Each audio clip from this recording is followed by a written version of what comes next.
Welcome, BSN community. I'm Crystal Berger, and we are so excited to partner with the Black Speakers Network for this year's Equity and Leadership Summit. We've come together with a pool of dynamic talent that are going to speak to you about what it means to have not just equal workspaces, but equitable ones. That means that you're climbing your career path, you're owning your space, but more importantly, you can dominate in your industry. We have leaders that have come from sports and entertainment, social activism, politics, you name it, we've got it. Now, let me just share a little bit about me. I'm Crystal Berger, the founder of EBO, and we're an on-demand talent booking technology. What we do is we connect subject matter experts to media outlets on demand within minutes. But more importantly, we vet talent in seconds. And so what does that mean for you? That means that we create equitable spaces through the use of automation and artificial intelligence. We're so honored to be here today to give you the keys, the tools, the tips, and even those stories to help you not just survive in your workspace, but to thrive. So what we want to encourage you to do is to think about, what does equity and leadership mean for you? What does that mean in your career? But more importantly, how can you get little nuggets all throughout today's summit that will help you not just grow, but blossom in your spaces? So we hope that you enjoy this summit, some of our dynamic talent, and also the fundamental resources that you need to have equity and leadership. And remember to stay connected at joinebo.com. And if you want to get your profile media ready, go to Vettify.ai. That's Vettify.ai. And we'll share with you all of the keys to be prepared to get seen and heard any and everywhere around the world. I'm Crystal Berger, the founder of EBO, and I'm so excited to go on this journey with you to equity and leadership.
Alvin Jones, Managing Director of the Alvin Jones Communications Group and AJ Productions.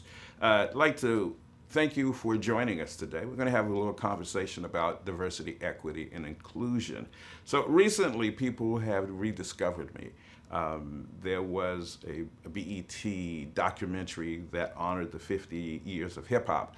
That documentary was Welcome to Rap City. Rap City, which aired on BET from 1989 to I think 2007, 2008, was the longest running national hip hop program. I was the creator and the original producer for Rap City. And as we talk about that, it does have to do with diversity, equity, and inclusion, because in the beginning, rap wasn't really included. Rap was seen as a genre on its own, not given much fanfare. As a matter of fact, radio stations would only play rap sparingly if it was a Curtis Blow or Dougie Fresh. But when it comes to the whole genre of hip hop, a lot of that was relegated to a Friday night mix show or a Saturday night mix show. As a matter of fact, I met MC Hammer the Monday after the Washington, we call them the Redskins back then, won the Super Bowl with Doug Williams. I'm out in San Diego.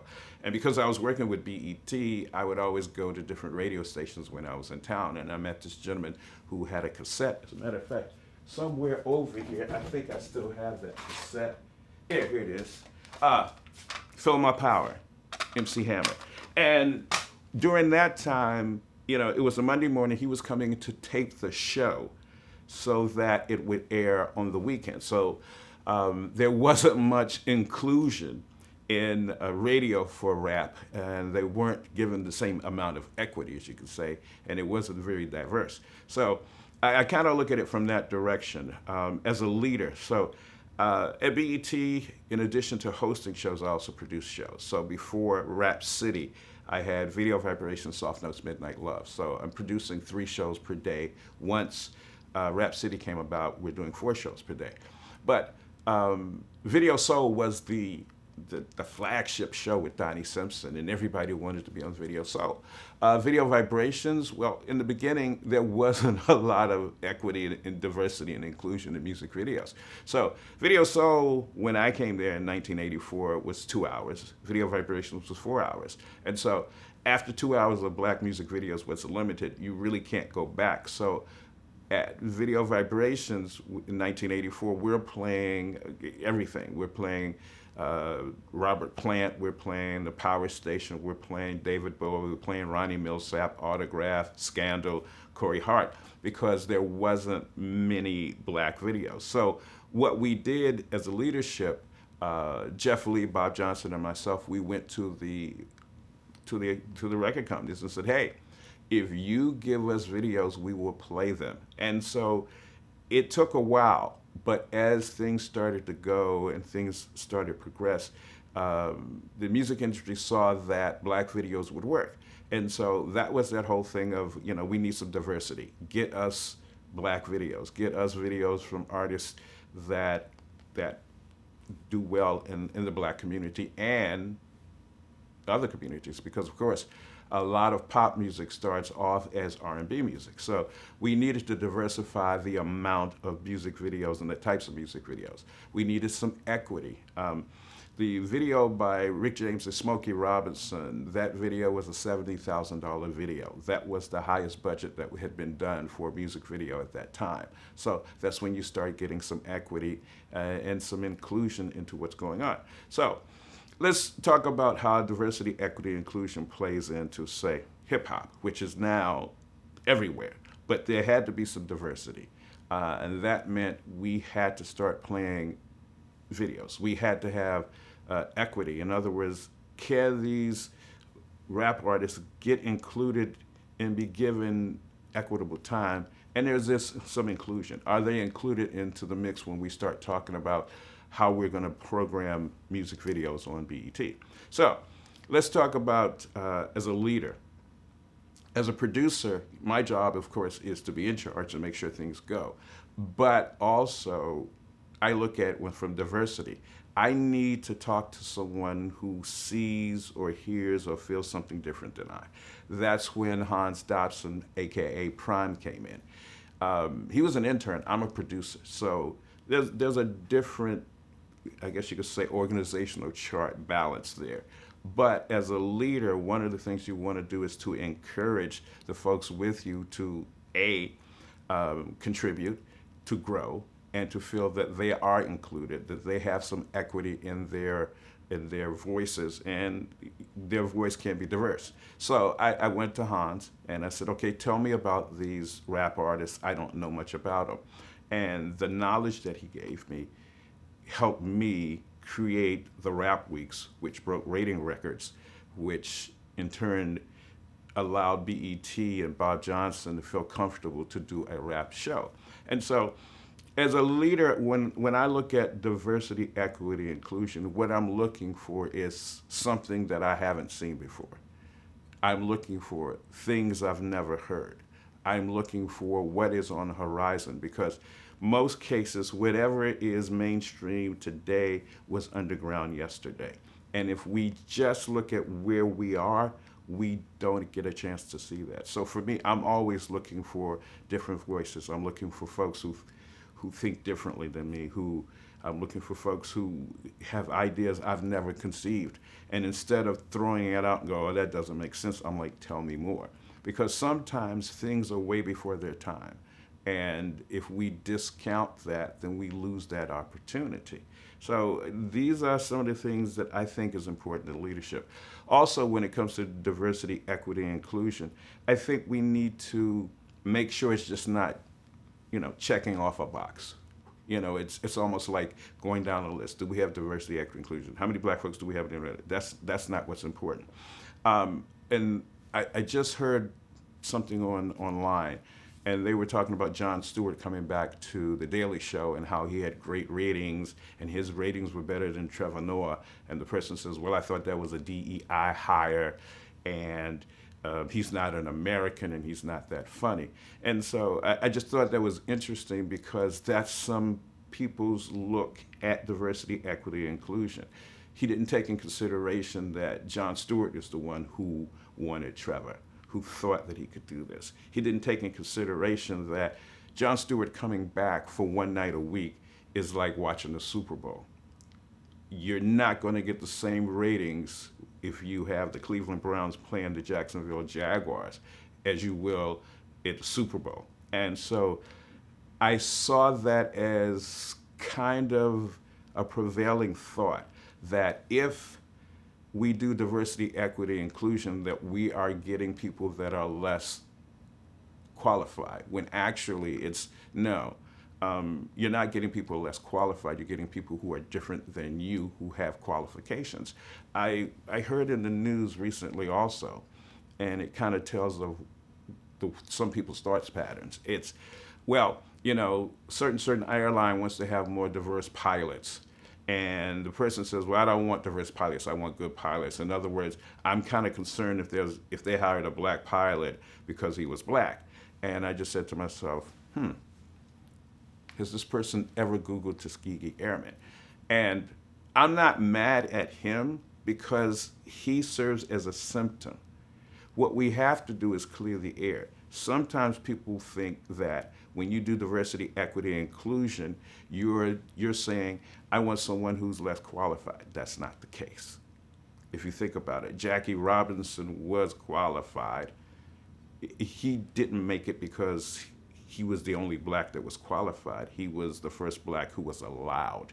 And so we have to make sure that when we look at diversity, equity, inclusion, that we're looking at things in a different space. I'm Alvin Jones. Thank you for listening. And if you'd like to reach out to me, my social media is the Alvin Jones, TheAlvinJones.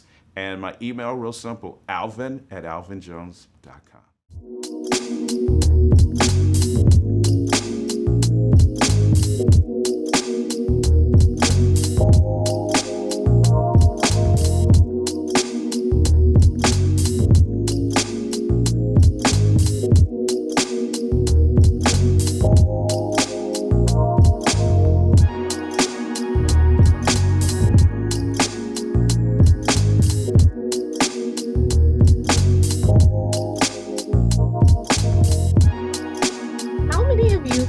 About the 80-20 rule. I know a lot of us have heard about the 80-20, but don't truly know what it means. So I'd like to use an example of a passionate freelance graphic designer striving to grow his business. Despite his dedication and hard work, Alex often found himself overwhelmed by the demands of managing clients, projects, and administrative tasks. He felt like he was constantly hustling, but never truly getting ahead.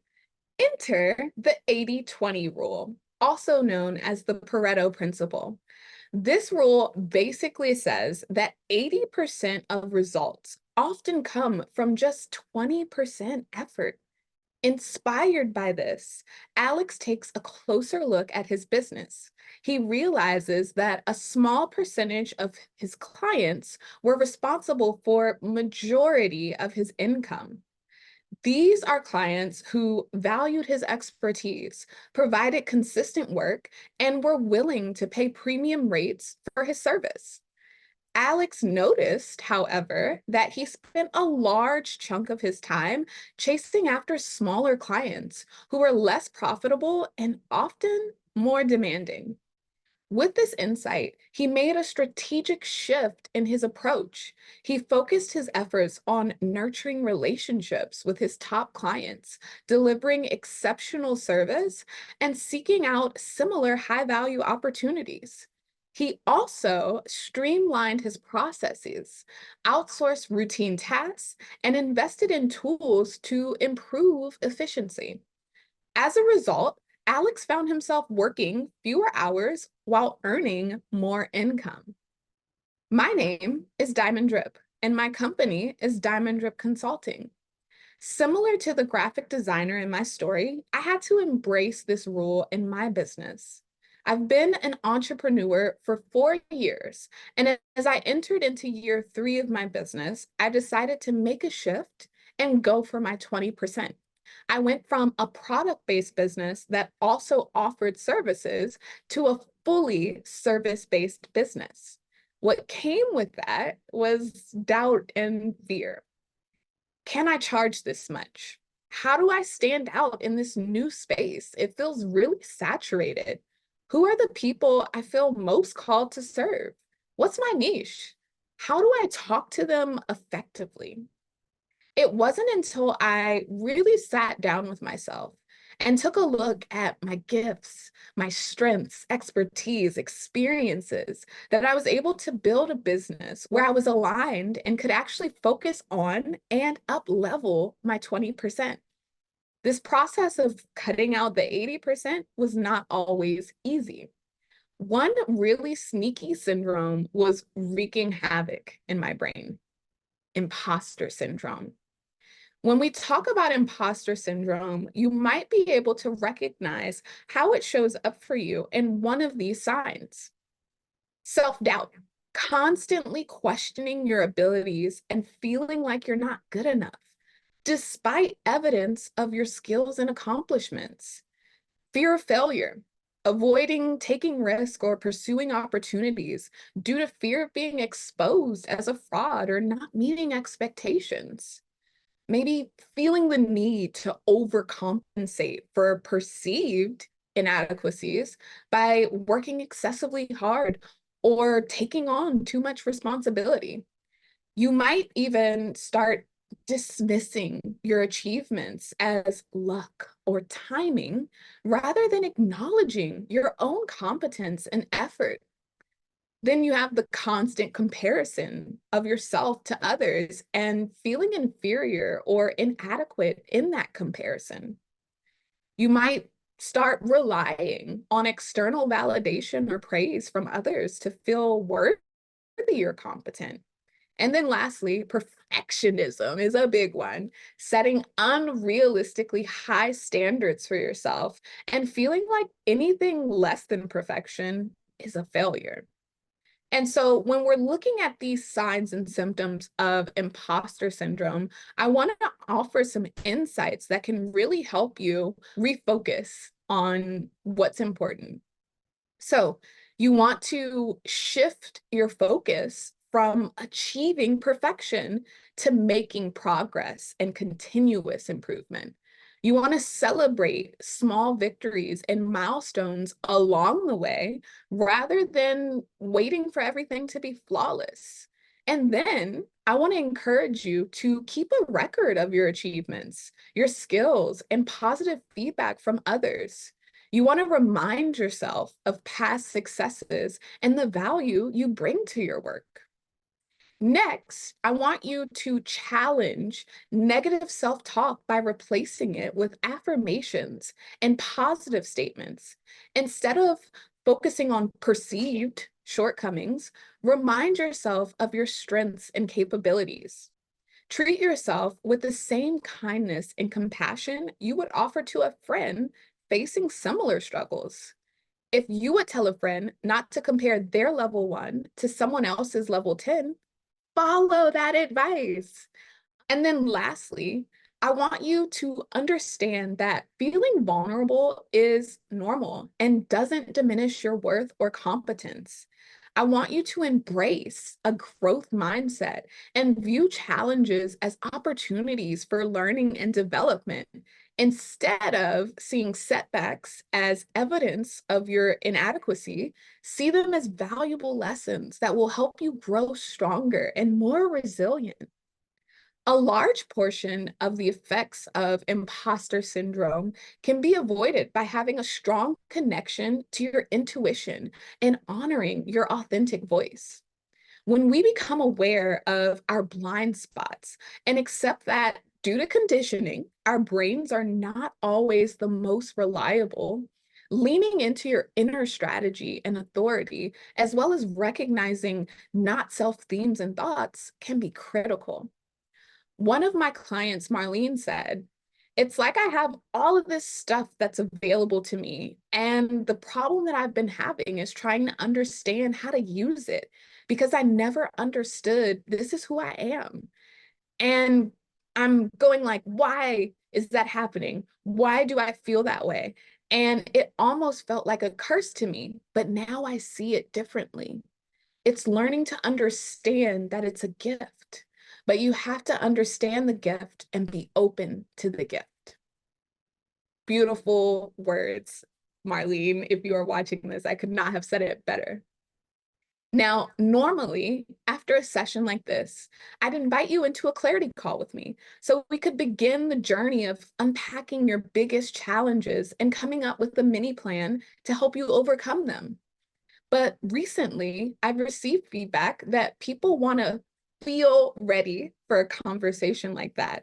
And while these environments open the door, it can be difficult due to fear or doubt, or you name the reason, to walk through. So I'd like to offer you a free gift instead. Each one of us has our own unique energetic blueprint, which guides us towards making the most efficient use of our energy. Knowing this blueprint can help you tap into your unique gifts, connect with your purpose, and what you're here to learn in this lifetime. I'd like to offer you a customized one-pager that details your deepest purpose and how to realize that purpose. It'll outline your greatest challenge in relationships and the highest expression of your heart. It will also touch on how to unlock prosperity, how you undermine your prosperity, and where you thrive best. When you text Thrive, that's THRIVE, Thrive, to 301-635-4120, or you visit my website, diamonddripconsulting.com/thrive, you'll be taken to a form which will ask you for some information that I'll need to customize this report and get it to you. It would be my honor after you receive this report to help you understand what you're looking at and how you can start to make changes to live in alignment with your purpose. Again, I'm Diamond and I'm with Diamond Drip Consulting. I hope to hear from you soon.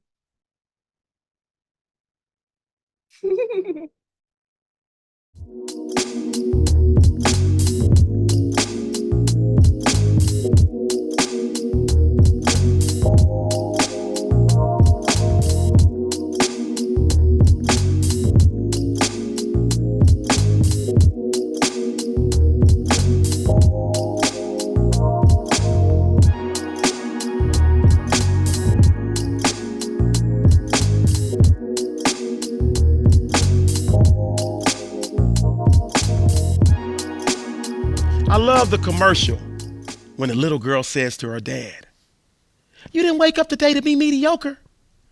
Well, I'm telling you right now, you didn't wake up today to be mediocre. You woke up today to be a champion. You woke up today to dominate. You woke up today to win. My name is Freddy Fry, and I'm a resilient mindset coach. And I'm here to help you make each and every day of your life a Wednesday. And I'm not talking about the day of the week. I'm talking about winning. W-I-N-S. Just like my shirt, Wednesday. I'm also a basketball coach. And I love the game of basketball because it's a microcosm of life. Everything we teach is a direct reflect of what happens in the real world. So the best coaches always teach fundamentals. You in your everyday walk with life, whatever it is you're trying to do, whatever it is you're trying to be great at, you must master the fundamentals. Never, ever, ever get bored with the fundamentals. So me, when I'm coaching, I make sure my shortest player, my tallest player, all master the fundamentals. Meaning everybody can dribble, everybody can shoot, everybody can pass. So when we're in the game and one of my players get the ball, I tell them to drive to score. You'll hear me on the sideline, drive to score, until. And I'll ask the player, until what? And they'll say, until the defense commits or they make me do something different. I'm like, exactly. You got to read it. Same thing in your life. You're going to have the best thought out plan that you think you're about to execute. And then life's going to happen. See, each and every one of our lives comes with its own set of built-in problems. We have choices. We can either quit when adversity strikes or we can adjust. That's exactly what my players do. They read the game and they make the necessary adjustments. If this player comes over to stop me, somebody's open, I make the pass. If they don't, I drive to score. I want you to set your internal GPS to the destination of next level greatness and start driving. And she's going to say, go about 10 miles and make a right on Rejection Road. Keep driving. She's going to say, go 15 miles, make a left on Setback Street. Keep driving. She's going to say, go 10 more miles, hang a right on Adversity Avenue. You got to keep driving. She's going to say, go 10 more miles, turn left on Breakdown Boulevard. Keep driving. Because if you keep driving, the narrative will change. And you hear her say, go 10 more miles and make a right on Legacy Lane. Still keep driving. She's going to say, go 15 more miles and hang a left on Champion Court. Keep driving. And if you keep driving and keep pushing and never quit, the day will come when you will arrive at your desired destination of next level greatness. But you gotta drive to score and keep driving.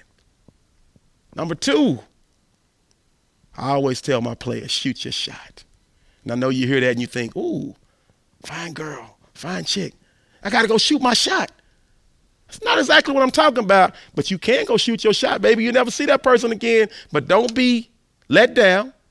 Don't give up. Don't quit when that player, that person that you go talk to is like this tall giant and you shoot your shot and they block it and you get rejected and they say, denied. Get that shot out of here. It's exactly what might happen. But I'm not talking about that. I'm talking about in life. Some of you are scared to go after your dreams. Some of you are scared to chase your dreams. You can't let fear and doubt, every time it pops into your brain, you got to shut it down. Shoot your shot. I heard a wise person say, you miss 100% of the shots that you don't take. That is absolutely right. I won't win the lotto. You know why? Because I never buy a ticket. So I can't win the lotto. And you can't win, you can't achieve your goals, your dreams, your aspiration if you don't try, if you don't shoot your shot. Yes, you're going to miss. You're going to miss over and over again. But if you keep shooting, you give yourself a chance to put that ball in the bucket and win and go to another level in your life. I'll tell you what, rejection is all part of it. You're going to have this great plan. You're going to try to go out and do everything you think you need to do, and somebody's going to say no. Speaking of no, you got a lot of people out there that you need to say no to. Allow me to introduce you to your new favorite word, no. Never forget that. But I'm always thinking about Colonel Sanders when I think about rejection, because he got rejected with that world famous recipe over 1,000 times before somebody finally said yes. And I don't know about you, but I'm glad he had that resiliency and that perseverance to keep going, because my life would be way different if I couldn't go to KFC and get me a 3-piece original. I'm telling you that. So never be afraid to shoot your shot. Number 3, tell you like this. Not only am I a resilient mindset coach, basketball coach, I also was a single dad. Raised 4 kids. I had 3 girls and a boy. Can you imagine me trying to do hair? I was there. I mastered the bun. I was good at doing a bun. I thought I was really good until my girls got a little older. And when they learned how to do their hair, they never let me do it again. So I just like, okay. So we were a basketball family though. And I remember one day, my daughter came to me. She had some disturbing news. She was actually scared to tell it to me because she knew it was going to really make me upset. It was going to make me furious. And she mustered up the energy to tell me the news. And oh, I almost lost it. But I'm going to tell you the method that I use to regain my composure. Anytime you're in a situation, I need you to use my 10-4 method. And that means anytime you're in a situation where somebody may make you act ugly, take you out of your comfort zone and make you act in a way that's not normally you, I need you to take 10 seconds, at least 10 seconds, forward think, and see the worst thing that can happen, see the best thing that can happen, and give yourself a chance to make the right decision. I'm daddy, so I wanted to jack her up on sight immediately. But I took that 10 seconds, I woosah'd, and I rethought about it. And so I said, you know what? I didn't know how to react. So I just said, let's just get in the car. And we got in the car and we just started driving. And we just driving, and I'm crying and she crying, and it's a rough day in the household. I looked to the right, I saw a basketball court. And I was like, that's our safe place.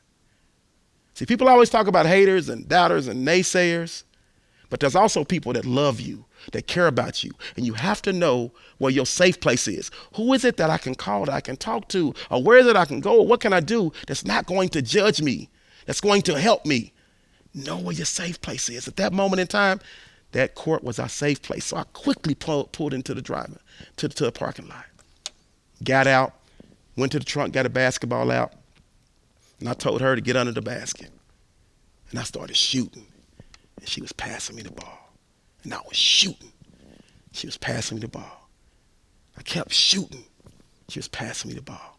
We wasn't saying anything. This was just expired. This was just transpiring. And finally, after so long, my daughter finally said, Daddy, what are we doing here? And I said to her, what are you doing right now? She said, I keep passing you the ball and you just keep shooting. I said, no. Every time I shoot, what are you doing? I think it finally hit her. And she said, number 3, I'm rebounding. I said, exactly, because that's exactly what you got to do at this moment in your life. You got to rebound. What you're going through is not a life or death situation. So you can come back. It's going to be difficult. But if you don't quit, you don't give up, you can rebound. Same thing in your life. Life will put a foot up in your situation. And they don't care about your status or your occupation. But if you don't quit, you don't give up, fall down 2,122 times, get back up 2,123, you put yourself in a position to overcome anything you ever face, climb over any hump you ever face, and make each and every day of your life a Wednesday. Drive to score, shoot your shot, and rebound. This is a great day to win. Let's go.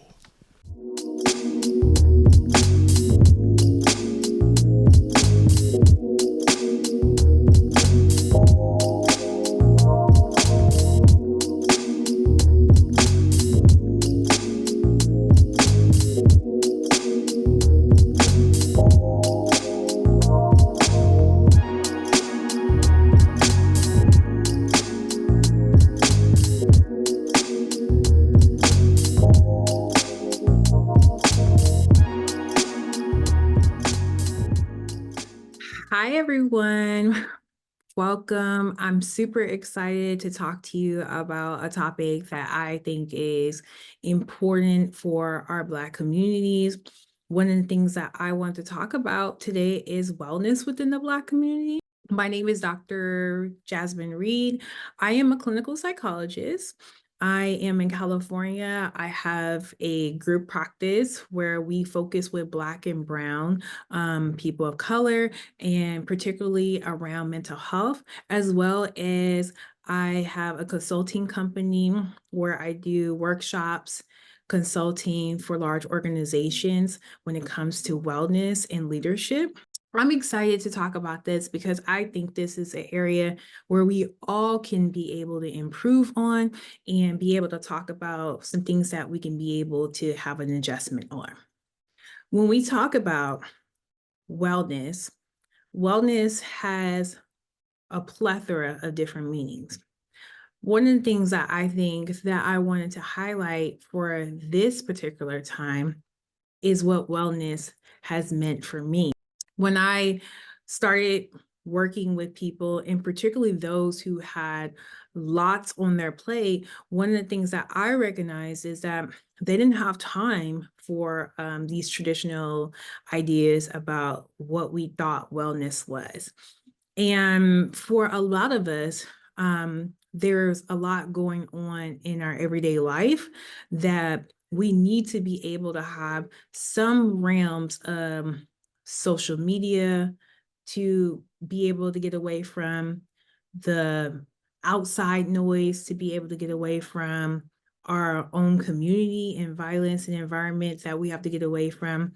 So it's very difficult for us with all of the isms that go on in the world, along with the broader view of the neighborhoods and our own family dynamics of what we have to deal with.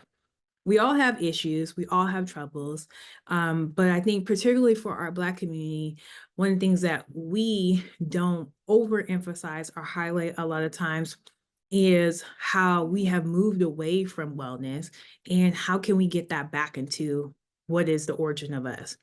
When I look at wellness and I think about wellness, I think about self-care, and that's the first one. And self-care practices are not new.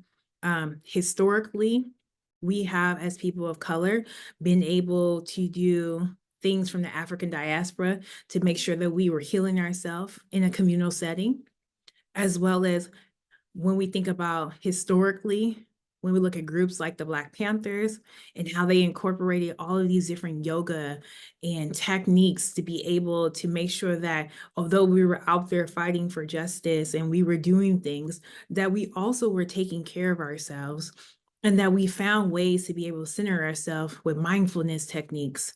And over time, we have moved away from that because we started to see these things as not things for people of color, but things for people who are non-melanated, which is further from the truth. And so when I think about these things, I always want to highlight to companies and organizations and people and individuals about how can we be able to start to have these practices back into our community and be able to make it something that's part of how we function. So there's three things that I kind of want to focus on today. I want to talk about, one, the fact that we don't have to do this big ordeal about self-care. We can incorporate self-care as part of our own personal wellness in our everyday practices. And it doesn't mean that it's this huge thing that we're doing, right? It doesn't mean that we're flying to another country. It doesn't mean that we are going to a spa. All those are nice things to have. It really means that we find little things to be able to incorporate in our life to make sure we're taking care of ourselves. If you think about some of the things that you have on your plate right now, most of the time we sacrifice ourselves as one of the things when we have a lot of things on our plate. But in the reality is, in order to be able to take care of ourselves fully, that's the one thing that we can't sacrifice. Otherwise, if we don't take care of us, everything else goes down. So think about how many of you are the person in your family who take care of everything. So you can't afford to be able to be down and out. Or think about how many of you are the person who that your company survives on. So how do you continue to have those positions if you don't take care of yourself? In those situations, you can't afford to. And that's oftentimes what us as Black members of that community have trained ourselves to think about, that we continue to push, that we push through spaces even when it doesn't feel comfortable. And yes, the resiliency about how we have done that has been amazing, but it also comes with some consequences as well. So I want you to think about How can you be able to incorporate something different for yourself? What does that look like? For me, I have a regimen when it comes to my bed routine, and that regimen breaks for no one and nothing. And it's important because it is what sets the standard of me having really good sleep versus very terrible sleep. So I don't have the ability to incorporate anything but being able to distress myself at night. And that's a very lengthy routine that takes me about an hour and a half to 2 hours, but it is something I do for myself to be able to handle all of the woes of being in the business, being a professor, and being able to take care of other people. The second thing I want to be able to think about is partnership.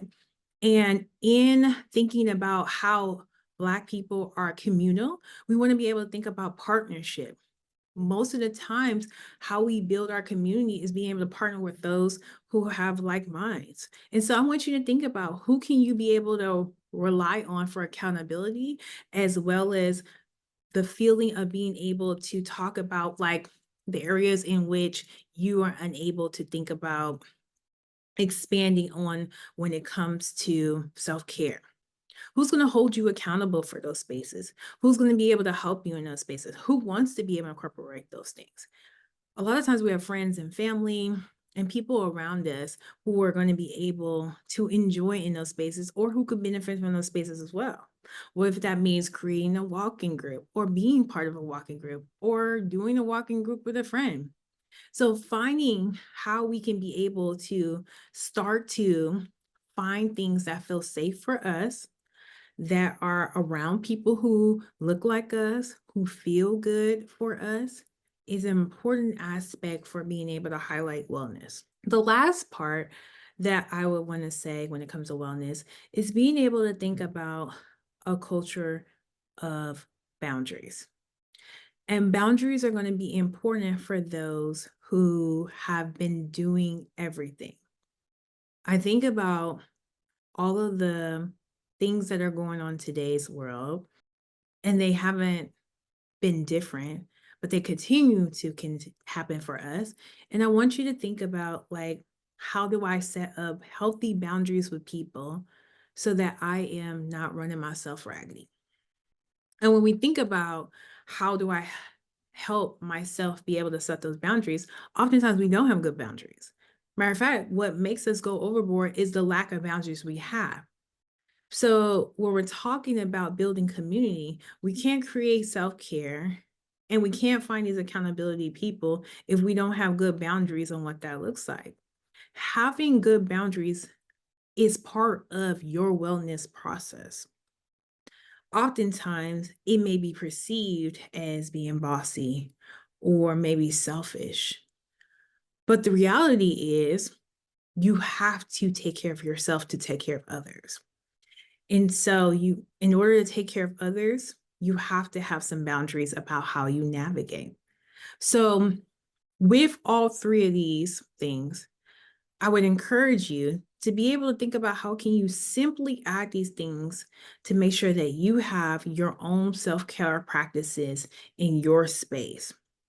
And as you go through this process, feel free to be able to think about like, what are other ways I can be able to do this? How can I find other resources out there?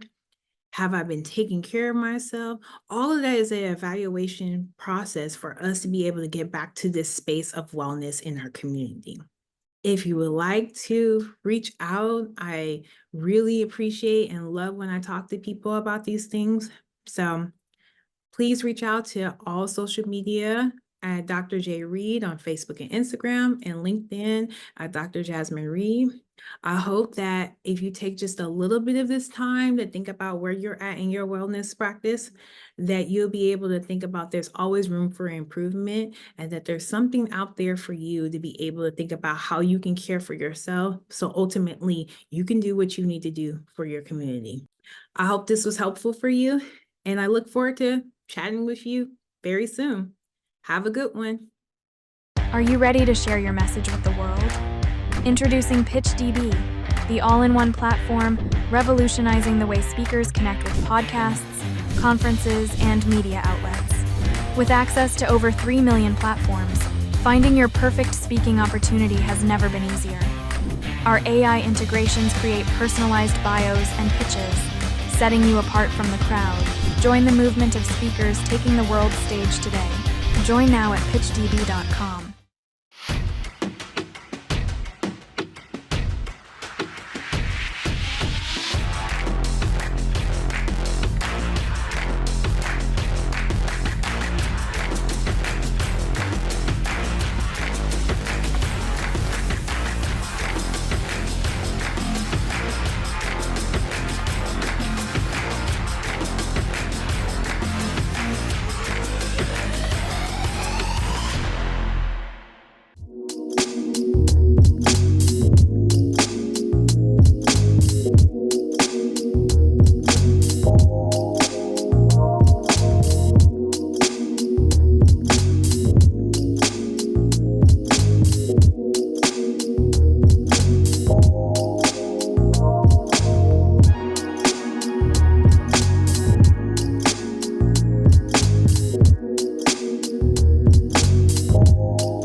What up, Jen? Checking in. What's going on, BSN?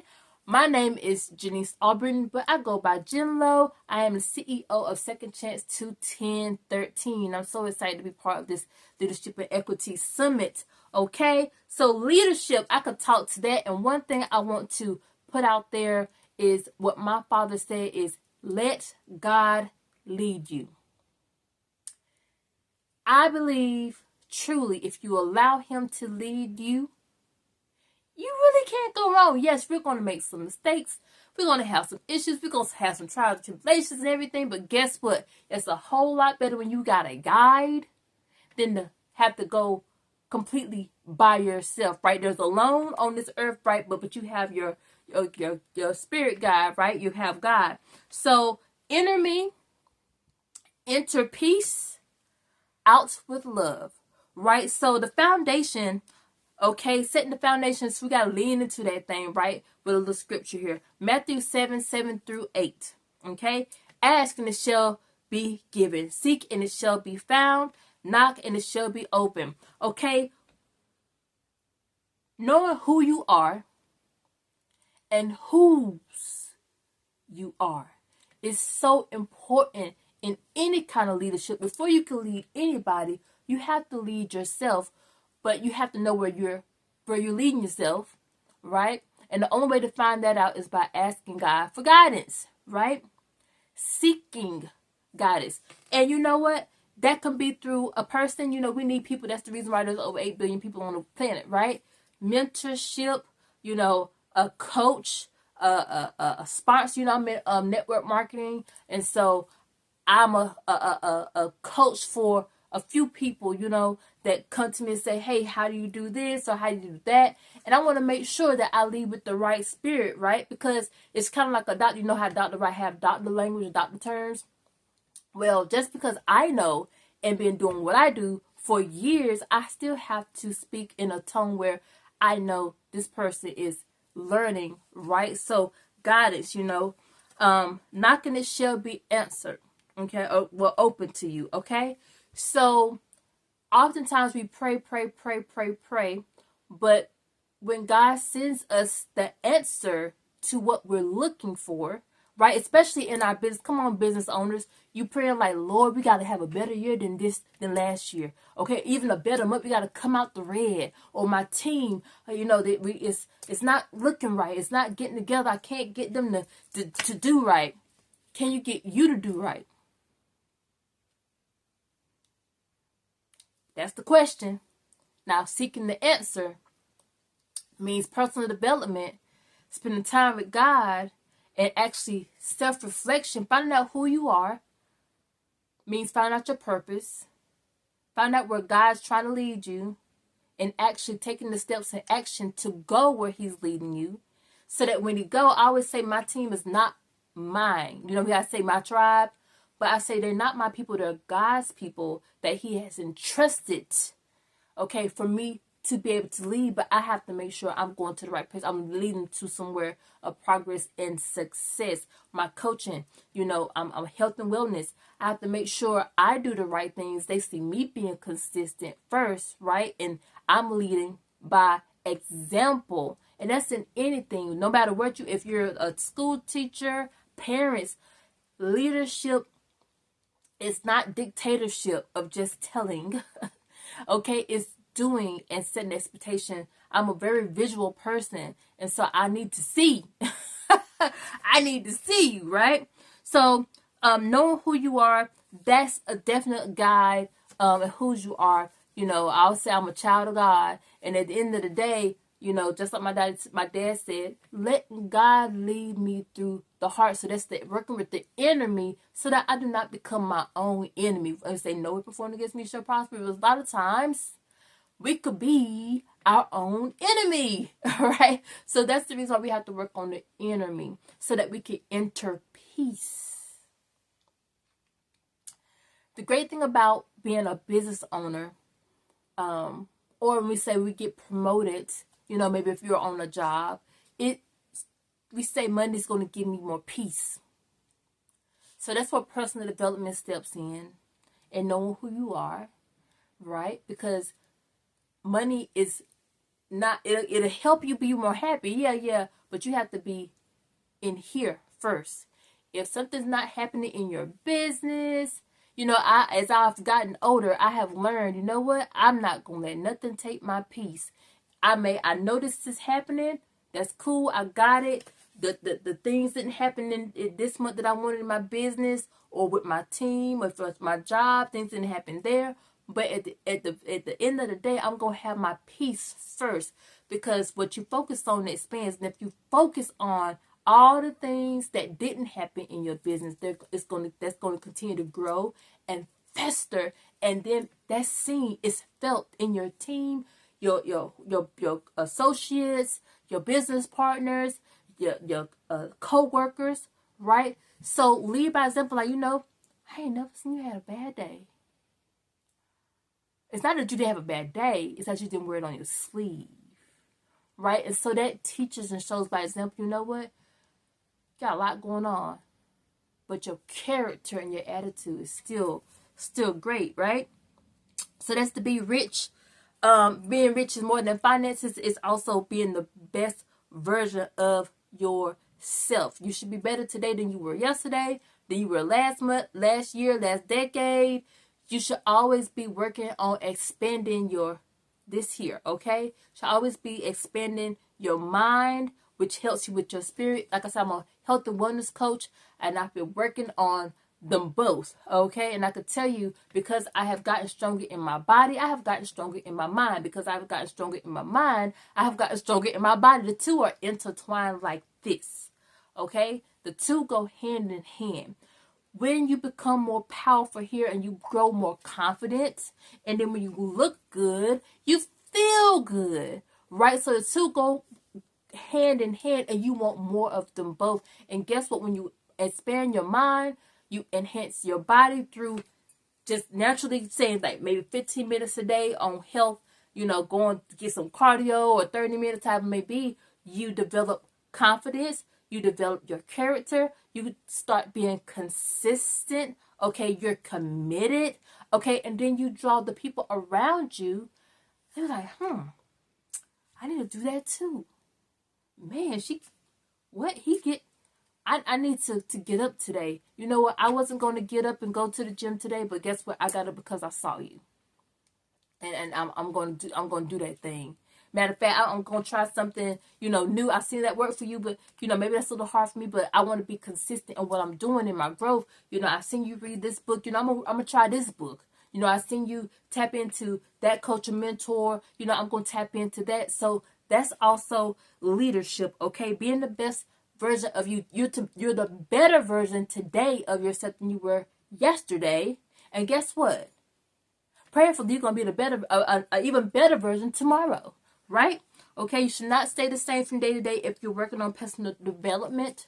Okay, that's part of leadership. Every leader needs a feeder. Tap into someone, okay, that could say, hey,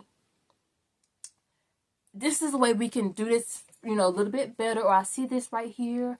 Let's see what we can do to partnership, right? Leadership is not dictatorship. We're in partnerships with each other. Okay, no matter what the level is, there's still a partnership level of communication, right? So daily route to success. What are your daily habits? Journaling, meditation, spending time with God, reading a couple of scriptures.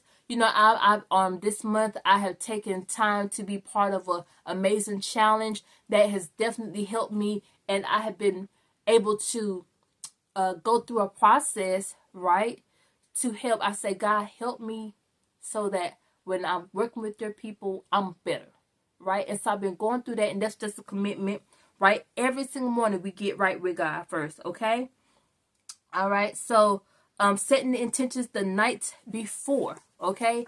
And giving permission. I think what's so important, okay, is to give God permission to be an active part of your life to guide you, right? Give him permission. A lot of times we pray, but we take the reins into our own hands. And I can tell you, 2-10-13, that was me. I prayed about it, but I was in a rush and I was in a hurry. And you know how to say, Jesus, take the wheel? Well, I had the wheel. He was in the car riding and he saved me, but I chose to go out there ahead of time. Now it paid off, God takes every situation and he used it for your good. But had I just listened a little bit closer, I would have took my time. So again, peace, out of everything, just make sure you do it with love. Love. Okay? So work on the inner me so that you enter a peaceful state. And everything you do and produce comes out of love. So I'm Jen Lo. Okay? Again, you can find me on Instagram at Jen Lo Assassin. Second Chance 21013. Okay? Thank you so much for your time.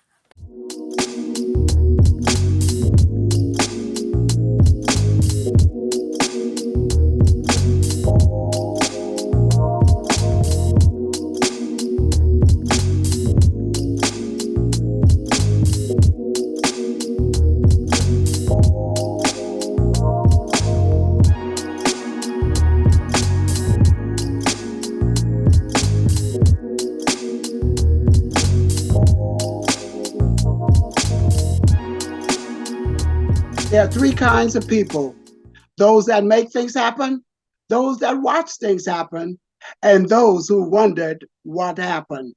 I am a person that makes positive things happen, and I know that you are too. I have a positive, powerful, and purposeful message for you today on whenever you're viewing this video. Is to challenge each of you to take a chance, take charge, and take control of your life. This is your time and this is your turn. This is the decade for the doers. Say yes to your business success. I'm the president and CEO of Partners for Purposeful Living, LLC, and we specialize in communication, public and effective communication. I've also trained for two Fortune 500 companies, Xerox Corporation and Eastman Kodak, where I trained over 8,000 employees from 69 different countries. Regardless of your title, whether you're a vice president, whether you're a manager, whether you're a supervisor, whether you're HR, or whether you're a group leader, this lesson is for you. This message is just for you. We're going to talk a little bit about communication and people skill. To stand up, to be seen, to speak up, to be heard, and to sit down in order to be appreciated. Communication is critical. There was a study done not that long ago by Gallup poll, and it wanted to find out what motivate employees, what motivate executives to work harder. And most people thought it was money, but money was number 7. The first 6 things didn't cost anything. It's letting people know you appreciate him, letting people know you value. Thank you. You did a great job. We couldn't do this without you. You know what? Sometimes people are, and sometimes in corporation, if you're not careful, you're saying either my way or the highway. Well, how is that working for you? A lot of people have taken the highway. There's an exodus out of corporate America right now, but you can turn that around by improving your people skill and to improve how you communicate more effectively. You can help turn around your stumbling blocks into stepping stones. You can turn your scars into stars, and you can turn whatever you want. This is your time. As I said, this is your turn. This is the decade for the doers. So here are some things that I've learned from being in corporate America, 2 Fortune 500 companies, is here. Number one, you got to improve your communicational skills. And because everybody has a neon sign on their forehead and it says, what's in it for me? Most of us, we are communicating is what's in it for them. They don't care about you. They care about themselves. There's a second a sign across their heart is make me feel important. And then the last one, do you care for me? And can I trust you? Which is critical. And so you have to learn how to communicate. Not only you have to know the way, show the way, but go the way. You got to be the example. You can't talk right and walk left. These people, the people is invaluable, the most valuable asset that you have. And again, a study was done again on people skill. I know some people call it the soft skill, but it's the super skill. Communicate effectively is super skill. The proper attitude will determine your aptitude and your altitude. So it's people skill, knowing how to get around with people, because teamwork makes the dream work. So how well you do along with people, because people are interacting with your potential clients every day. And there's a shift in the communicational skill in 2024 and beyond. You can soar in 2024. We can soar in 2024. And here's the shift. You still the leader. You still the HR. You still in charge of diversity. You still the manager. You still the supervisor. You still the president, but you are not on the line dealing with the people on a daily basis, dealing with the customer on a daily basis. So rather than telling them what to do, you're going to have to start having meetings and I'll hear from them and what they're learning from the customer out on the field. And then you can be able, you make the final decision. But if you make the wrong decision, then you're making a decision without being informed, because we are being bombarded with information, but we are starving for knowledge. So you got to fight through all of that noise, all that racket. Number one, you're going to have a vision. As a vision. See, in order for the people to be more, they have to first see more. You got to have a larger vision of your company, larger vision that's included with everyone. Understand that we're in a diverse audience now. So you have to be able to know people's language and know that people matters and know that people care. And you have to demonstrate that. So you have to have a vision. And then the second thing, that you have to have a value. When your bonus from joining, when your value is clear, your decision is easy. And everybody knows it. You just used to think that we don't worry about the supervisor manager. Yeah, we do, but what about the employees? See, we teach people how to create a win-win situation. Win for the employees, win for the executive, win for the stockholders. So everybody can win. So that's very, very critical that you, number one, you have the vision. Number two, you have the value, where the value and your value is clear, your decision is. And then the third thing, we need to hear your voice. I'm writing a book right now, Master Your Message.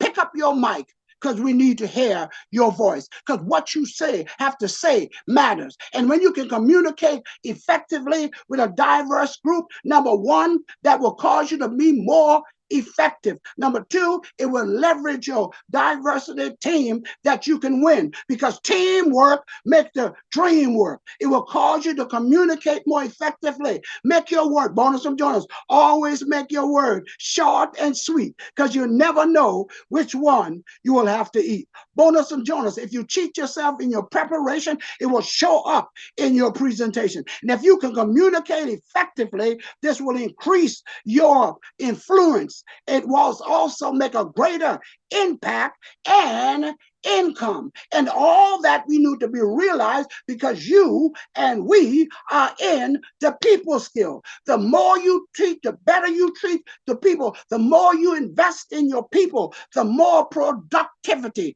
they'll produce for your company. So I want you to say yes to your business success. Now I got a gift for you. Go to www.jonasbonus.com. That's www.jonasbonus.com, or you can give me a call at 585-703-9547.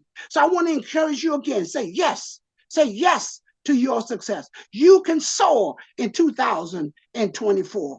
We can soar in 2024. You got a diverse group of employees. Invest in them. Let them know they're important. Let them know, give them the tools necessary that they can do, so you too and your company also, you can take a chance, take charge, and take control of your life. This has been Dr.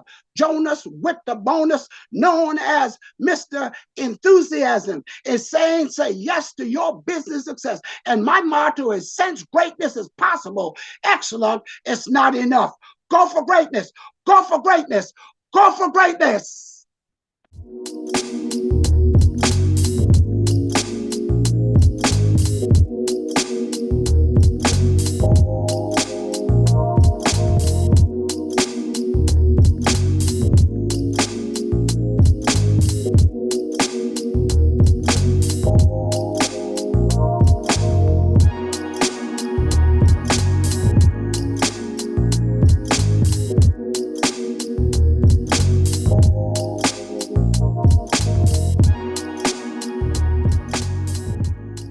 Hello, my name is Juanita Banks Whittington, and I will be your presenter today. I will highlight the connection between belonging and mental health in the workplace, along with providing you with tools to cultivate in a diverse, inclusive, and supportive environment that fully embraces the intersectionality of these two efforts. Who am I? I am an award-winning children's book author, an Army veteran, social worker, and diversity and inclusion practitioner. Before we delve into today's presentation, I'd like to ask you a question. Have you ever experienced a moment in the workplace where your feelings of belonging intertwine with your mental well-being? Whether it's a feeling of being supported or navigating barriers to inclusion, I invite you to write down this experience and reflect on it as we explore the vital connection between belonging and mental health in the workplace. Given the ongoing evolution of DEI initiatives, today we will highlight the growing significance of the intersectionality of belonging and mental health. We'll then go into the desired outcomes and best practices for implementing strategies to advance these objectives in your workplace. First, what is belonging? It refers to the feeling of acceptance and inclusion, where individuals feel valued, respected, and supported by their colleagues and organization. Why is this important? A sense of belonging impacts employee engagement, retention, and overall organizational performance. Now we will talk about belonging in the workplace. According to Maslow's hierarchy of needs, a sense of belonging is a basic human need. With that said, Why wouldn't belonging be a priority? By promoting the effort of belonging, leaders can ensure the workforce feels counted. This matters because if employees feel they belong, they will stay and even recruit others. Strategies that can be taken are developing inclusive policies and hiring practices, establishing mentorship programs, and forming employee resource groups. What is mental health? It encompasses emotional, psychological, and social well-being. It affects how we think, feel, and act, along with helping us determine how we handle stress, relate to others, and make choices. Common mental health challenges such as stress, anxiety, and burnout affect productivity and the well-being of employees. In 2022, the World Health Organization estimated that at least 15% of working age adults have a mental disorder. This number will vary for each organization as it is dependent upon employees self-identifying. Strategies for implementing mental health in the workplace are offering mental health resources and support, such as employee assistance programs, mental health days, and reasonable accommodations, training on stress management and resilience building, ensuring HR policies are inclusive and supportive of diverse mental health needs, and fostering a culture of psychological safety, which encourages open communication and destigmatizes workplace mental health discussions. What is intersectionality? It refers to the interconnected nature of social categorizations such as race, class, and gender, as they apply to a given individual or group, regarded as creating overlapping and interdependent systems of discrimination or disadvantage. Employees may face unique challenges or barriers due to these intersections. For example, a woman of color may experience discrimination that is distinct from a white woman or a man of color faces. Recognizing and addressing the intersectionality of belonging in mental health is crucial for creating an inclusive and supportive work environment where all employees can thrive.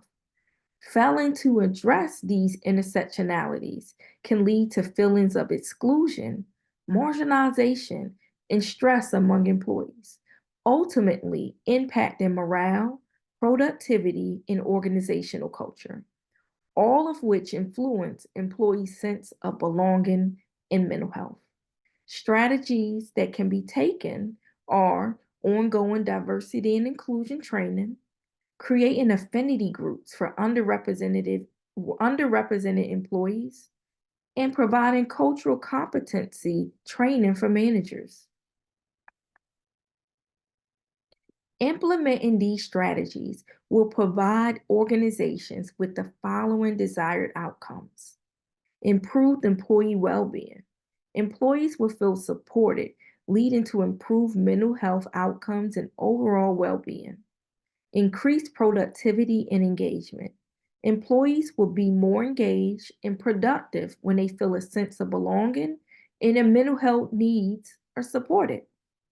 Enhance organizational culture.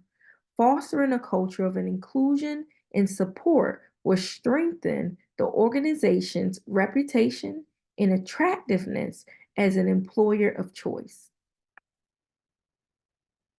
I would now identify some additional best practices that can be used when introducing DEI initiatives. First, training and education. We must first train our senior leaders to understand the importance of belonging and the importance of culture within the organization. Develop unconscious or implicit bias training to address bias and microaggressions. Collaborative efforts in policy development, collaborating across departments to develop inclusive policies, and practices to promote D&I, establish flexible work policies, and develop inclusive language guides. Advocacy for inclusive work environments. Agencies or organizations must regularly assess the workplace climate to understand what employees experience and identify areas of improvement. Utilize ERGs as a platform for promoting belonging and mental health awareness. And finally, regular monitoring and evaluation of initiatives. Leadership must have buy-in and support the initiatives. Engage in organizational champion initiatives related to belonging and mental health as well. Today, we discuss belonging and mental health in the workplace, how the two intersect, and the importance of creating an inclusive and supportive work environment where all employees can thrive.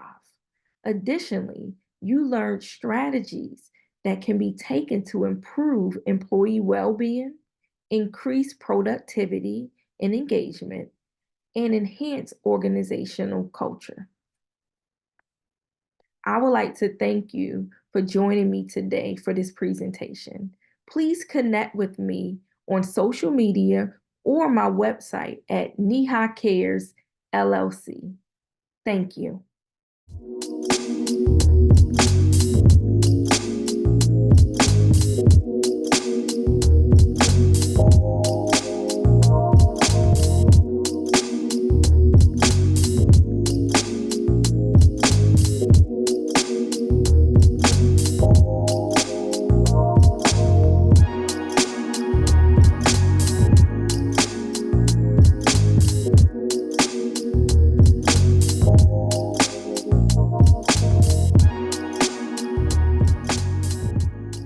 Greetings, everyone. My name is Latasha Matthews from Y2 Live Well, and I am so excited to be here during this Leadership and Equity series to share about leading with compassion, empathy, and DEI as your superpower.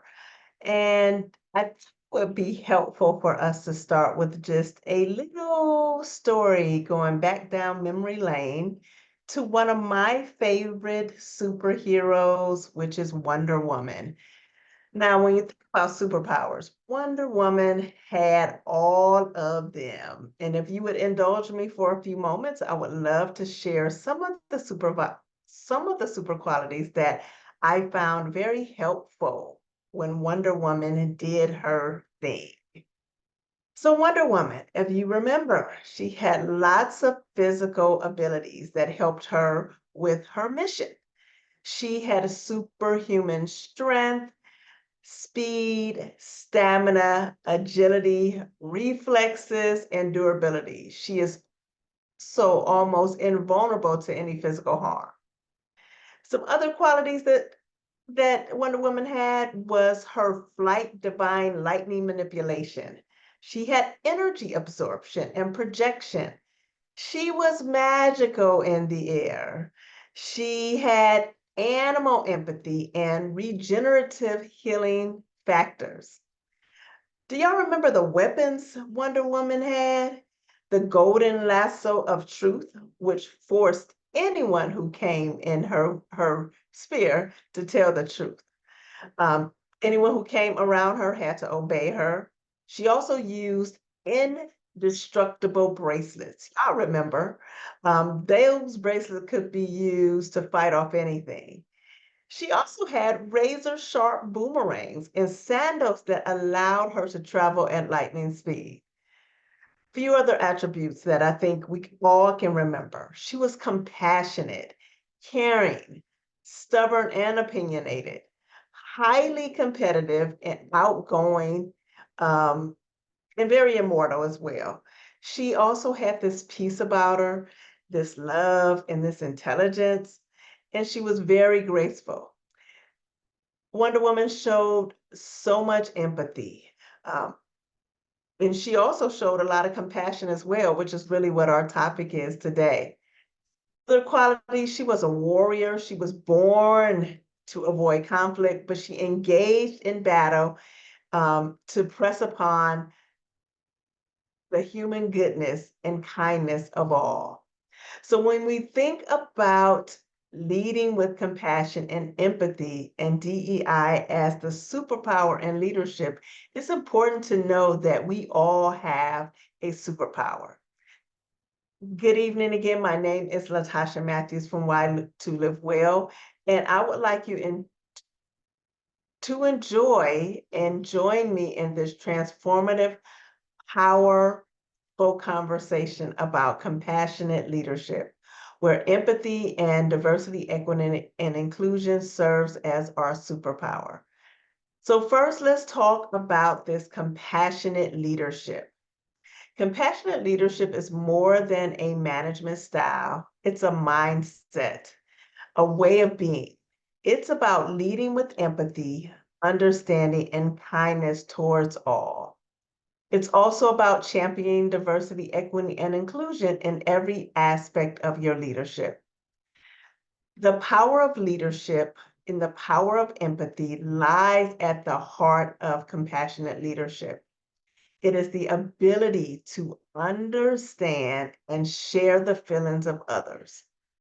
We're not parroting anybody. We're not trying to make people out to be exactly like others, but we are wanting to be curious enough to walk in someone else's shoes, to stand in partnership with someone when they may go through things.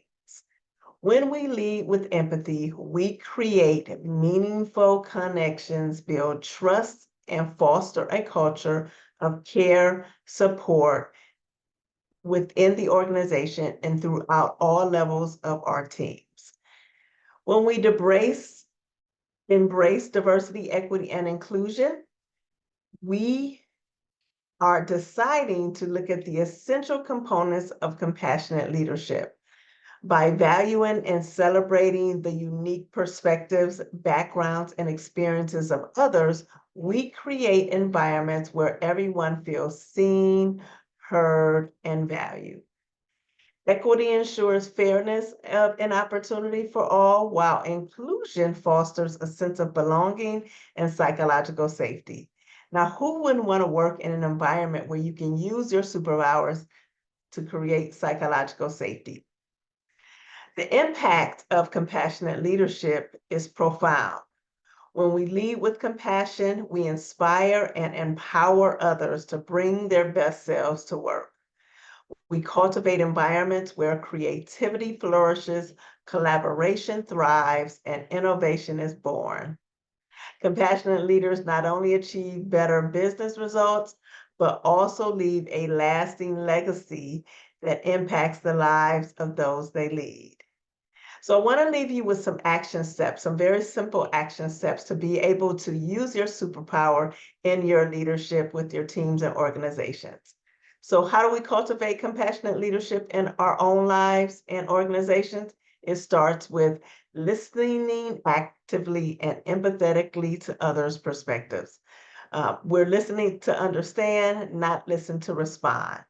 Be open-minded and willing to learn from diverse viewpoints. Advocate for equity and fairness in our policies, in our practices, and even in our lives.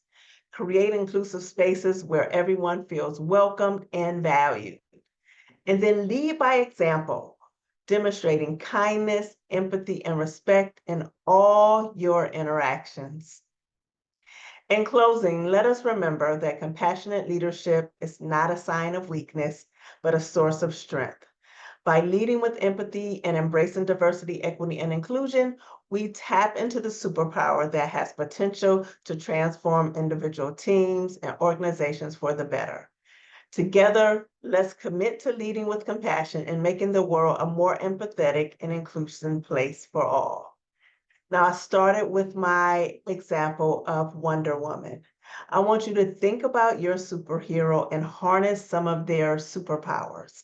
I told you that Wonder Woman had this physical strength, the breastplate of truth, and she had bracelets that kept people from coming her way.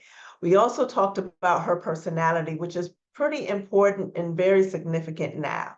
Her compassion and empathy for the good of all is what I leave you with as you enter into these workspaces and use your superpowers of empathy and compassion to lead your organization. Again, my name is Latasha Matthews from Y2 Live Well, where I help individuals and organizations learn to lead well, build well, and love well through my Live Well method of wellness. I hope these superpowers help you show compassion and empathy, and I thank you for your time during this Leadership and Equity series. Meet PitchDB, the ultimate platform for speakers looking to make their mark on podcasts, conferences, and media outlets. PitchDB provides access to over 3 million platforms, ensuring you find the perfect avenue for your message. With AI integrations, your bios and pitches are tailored uniquely to each opportunity, giving you the edge you need. Join now at pitchdb.com.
I found out that I was going to be the mother of not one, but 2 baby girls. And what should have been the most joyous, happiest experience ever turned out to be challenging for several reasons. But one of the main reasons that it was unnecessarily challenging was the lack of quality health care. We have a problem. The Black maternal mortality rate in this country is unacceptable. Black women are actually 3 times more likely to die in childbirth than white women. And some of the reasons for that are lack of quality care, biased assumptions about Black women, and just flat out not listening to Black women. I experienced each of these. One of the reasons that I am so adamant about Black women advocating for themselves is because of what happened at the 20-week mark of my pregnancy with my twins. I had had a threatened miscarriage scare around 8 weeks, and so I was already very vigilant going forward. But I went in, got my vitals done, went home, wasn't told anything out of the ordinary until I came back 4 weeks later at my 24-week checkup. The practitioner just kind of wrote my vitals down matter-of-factly. Okay, blood pressure 139/90. I paused. I was very shocked at that number because my blood pressure had never been higher than 120/80. I'd been a fitness instructor, very active, never on blood pressure medication, and this was news to me. When I brought it up, the practitioner laughed it off and said, "Well, it's a lot better than it was the last time you were here. We'll take this as an early Christmas miracle." But I didn't laugh. This was the first that I had heard that my blood pressure had been abnormal. "Do you mean that there was a number higher than this one the last time I was here? Why is this the first that I'm hearing about it 4 weeks after the fact? Something could have happened." When she saw how upset I was, she quickly excused herself to go get my doctor to answer my questions. But the doctor came in and was very matter of fact when I told her that I should have been told that my blood pressure was trending upward, definitely a lot higher than it was when I first walked in, especially in light of my threatened miscarriage. She said, "Well, I just think you have high blood pressure issues that aren't related to your pregnancy." And I was very angry, understandably so. First of all, she didn't know me. I wasn't a patient of hers prior to this. And second of all, what does it matter what you think? What we know is that having high blood pressure during pregnancy is not normal and is definitely something that should be attended to as soon as possible. It's a sign of preeclampsia. And if I would have had something happen after I left that office and went into early labor at 20 weeks, my twins would not be alive today. And who knows, maybe I wouldn't be either. After leaving that doctor's office, I sat in the parking lot, too angry to drive and trying to take deep breaths to calm myself down because I didn't want my blood pressure to go up any higher. What I knew after that day was that that woman who was so careless with the health of me and my two babies would not be the one to deliver my babies. And that is one of the main tips that I want to give to Black women who find themselves in this situation.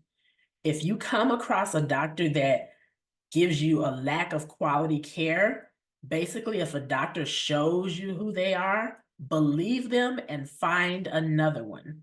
Your health and the health of your baby depends on it. I was on a mission to find myself a better doctor than her. As soon as I left that clinic, I asked around, and I did. I found another doctor affiliated with the same hospital who was Black and who was very, very thorough at her job. When I told her my story about why I was switching doctors so late into my pregnancy, she was furious and apologized profusely, saying this was not the standard of care that they believed in at that hospital. She let me know that I would be in good hands. And because of that switch, and because of this new doctor who didn't have the same biases as the other one, I was able to deliver my twins via emergency C-section because guess what? I ended up having full-blown preeclampsia and being admitted at 34 weeks. Ironically, the same blood pressure reading that the first doctor didn't see as a big deal was the number that caused this new doctor to say, oh no, this is preeclampsia and we are going to labor and delivery right now. I ended up in the hospital for 2 weeks. My babies were born, and in the NICU, they stayed for an additional 2 weeks after I was released. I am ever grateful today that I am here and my babies are here, but there are many, many Black mothers who are not here, whose children have had to grow up without them because some doctor didn't think their concerns were a big deal. Serena Williams almost didn't make it through her childbirth experience. And if the best athlete on planet Earth can't get quality care and has to beg for doctors to listen to her and take her requests seriously before they spring into action, if that can happen to her, what chance do the rest of us have?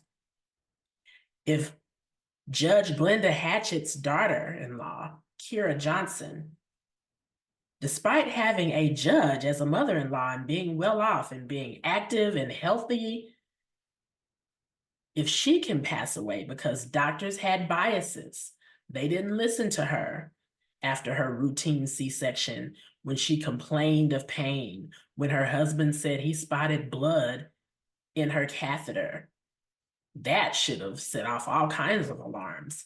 But instead, they were told to wait and wait and wait some more, despite their pleas and begging for assistance. When doctors finally got around to wheeling Kira into the OR, This woman had 3 liters of blood in her stomach. She had been hemorrhaging from her C-section surgery, which was botched, for not 1, not 2, but 10 hours. 10 hours. Needless to say, she is no longer with us. We can do better, and we must.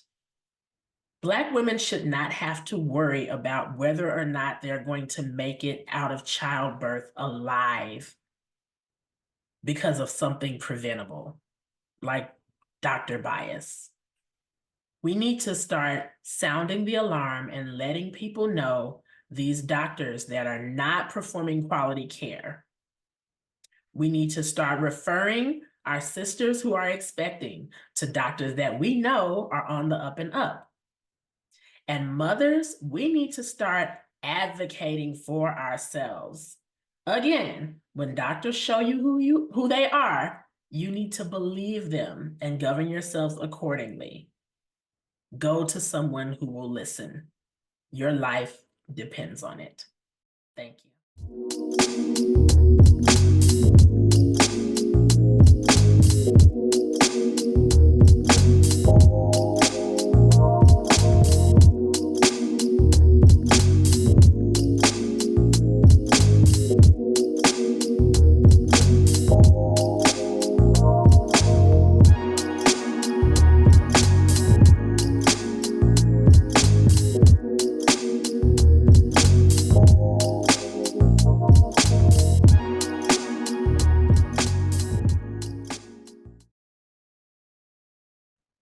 Hello, everyone, and welcome to today's session on fostering psychological safety for inclusive leadership in challenging times.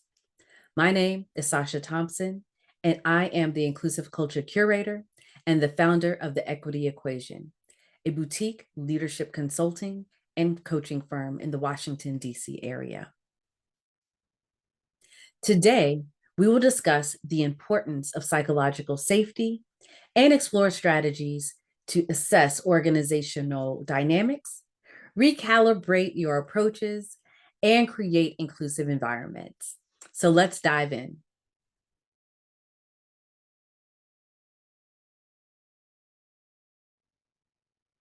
The foundation of inclusive leadership is psychological safety. It's about creating an environment where everyone's voice is heard, valued, and respected. In challenging times, this becomes even more crucial. So let's start by understanding what psychological safety is. Dr. Amy Edmondson's work on psychological safety is the most referenced today. She defines psychological safety as the belief that one will not be punished or humiliated for speaking up with ideas, questions, concerns, or mistakes. And the team is safe from interpersonal risk-taking. Simply put, psychological safety is the belief that one can express their thoughts, ideas, and concerns without fear of retribution, retaliation, or judgment. It is the bedrock of effective teams and inclusive cultures. And as leaders, it is our responsibility to foster this environment. I often reference Dr. Timothy Clark's work on the 4 stages of psychological safety as we're doing this work. So I want to share those 4 stages with you. Stage 1 is inclusion safety, and that is the basic human need to connect and belong. Stage 2 is learner safety, and that's where we have the basic need to learn and grow. Stage 3 is contributor safety, and that's where we want to make a difference. Stage 4 is challenger safety, and that is our need to make things better.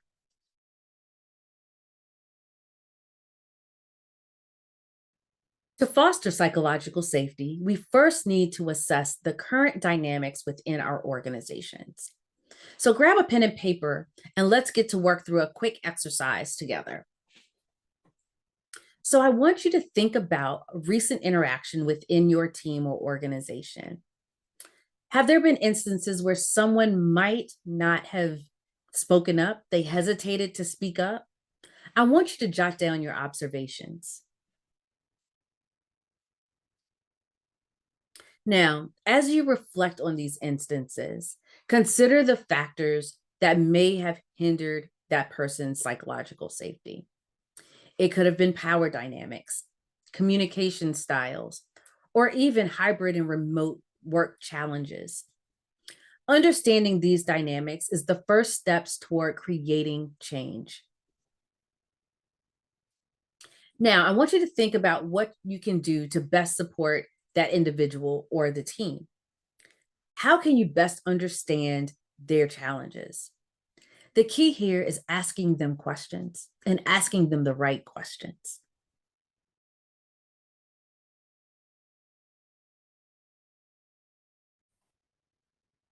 Now, once we've identified areas for improvement, it's time to recalibrate our strategies.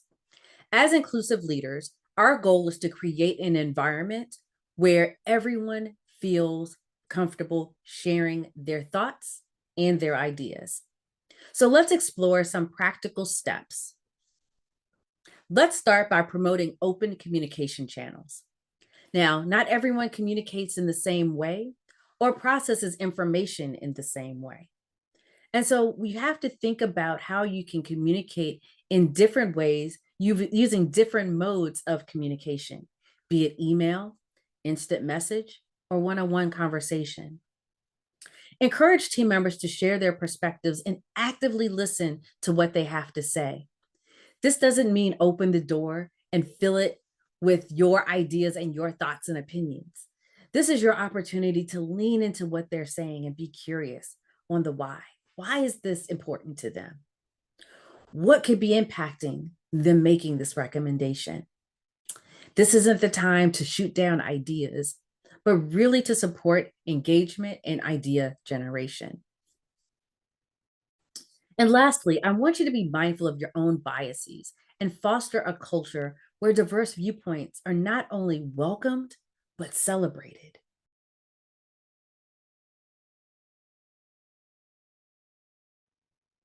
Now let's discuss how we can actively foster inclusive environments. In challenging times, it's critical to create spaces where individuals feel supported and included, both personally and professionally. So figure out what is important to them.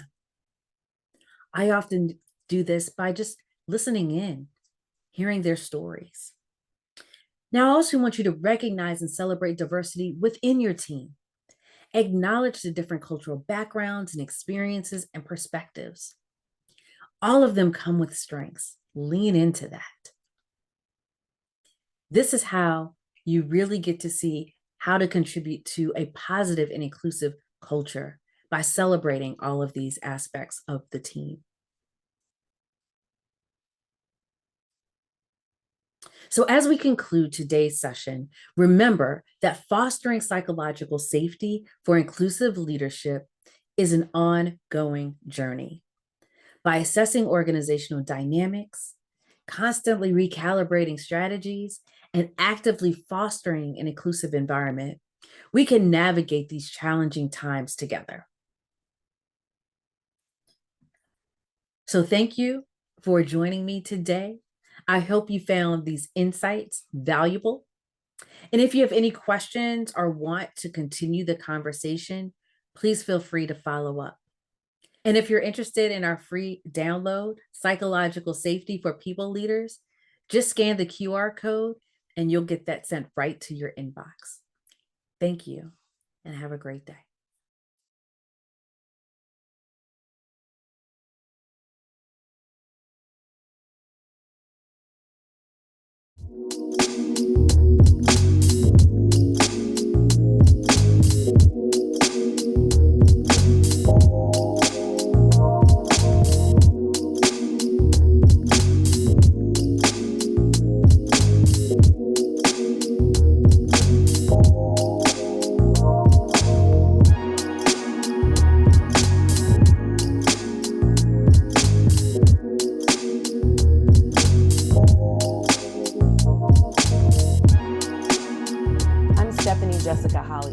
Author, coach, and consultant. In today's session, we'll talk about everybody can't go. navigating the changing relationship dynamics resulting from your personal and professional growth journey. I want you to take a bit of time just to do this small exercise with me. You don't even have to move. No need to grab a pen and paper.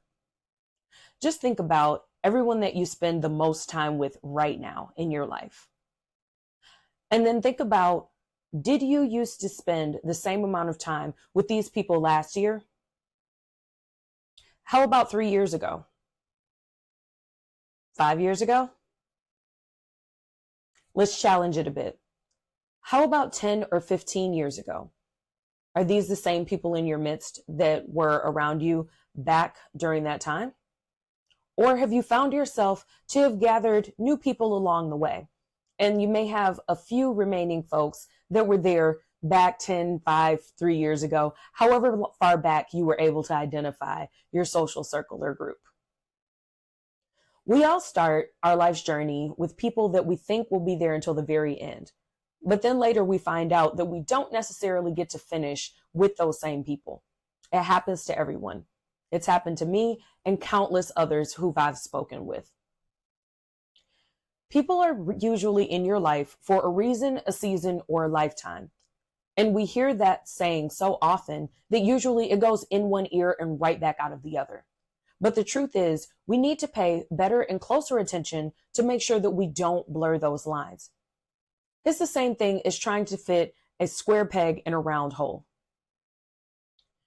You can cost yourself valuable opportunities in your personal life as well as in your professional space because of the company that you keep. Having the wrong people around can even affect your business. So you may ask, well, how do I know when I need to set hard boundaries or to take a step back from a relationship altogether?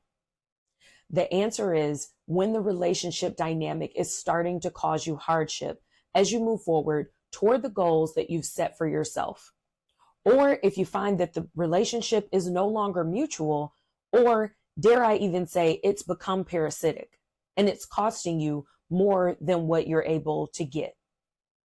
And that's not to say that all relationships are for the purpose of you getting something, but there should be a level of mutualism that is there in a relationship to be sure that you haven't been a giver paired with a taker and someone who is pretty much using you.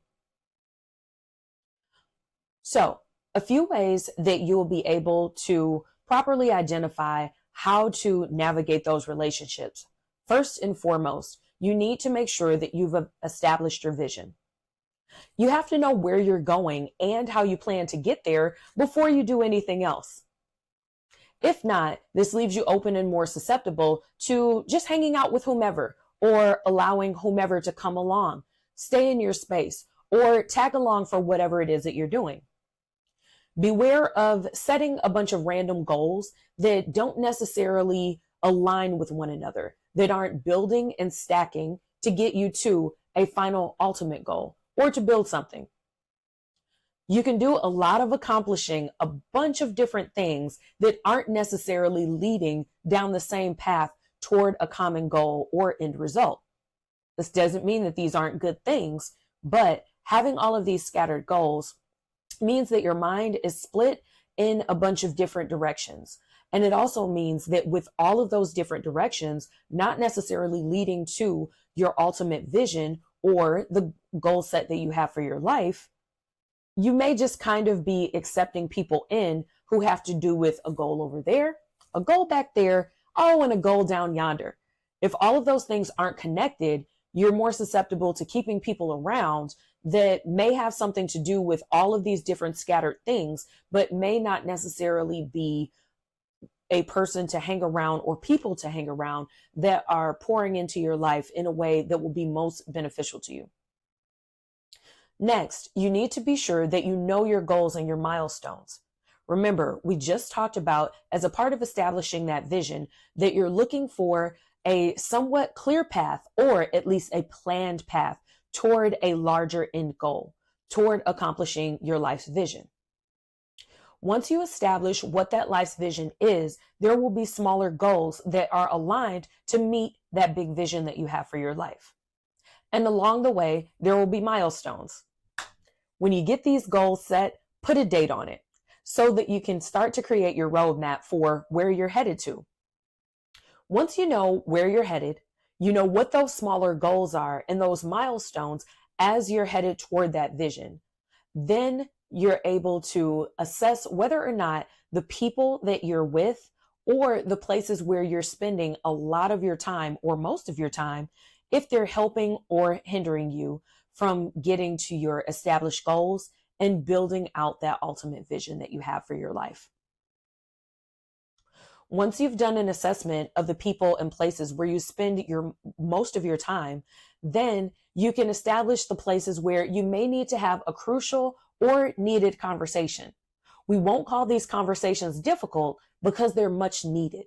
Even though these conversations may feel uncomfortable to have, I promise you, once you get on the other side, your journey will be all the more better for it. You have to make your needs known after you've established that vision, the goals and milestones that you're leaning toward or that you're headed toward. The people that you spend the most time with can either be a help or hindrance to building your vision and to get to those milestones and accomplish those goals along the way. You have to make your new needs and boundaries known for how you will save your time and valuable resources so that you're able to accomplish these things. And remember, boundaries are for you. Boundaries are not made so that you can control the behavior of other people. If your boundaries are violated, then you get to choose how to best deal with it so that you're able to get your goals accomplished, so that you can reach those milestones by the dates that you've set and on the path of least resistance to get those things done. If there are environments or people that are standing in the way or making or creating more friction toward getting those goals and milestones met, it may be time for you to take a step back or to take a step away. Once you've made your boundaries known with people, and this includes boundaries with yourself, you can make sure that you pre-choose ways to deal with if the boundaries have not been respected. If those boundaries that you've established have been broken, you can preset a set of rules for yourself for how you will handle that. Again, you aren't controlling someone else or their behavior, but you do get to choose how you deal with your boundaries being broken. This can include additional or follow-up conversations about the behaviors, the way you're being treated, and your needs and the boundaries that you've set for yourself. It can also include minimizing contact or even no contact at all. Because remember, on this life journey, everybody can't go.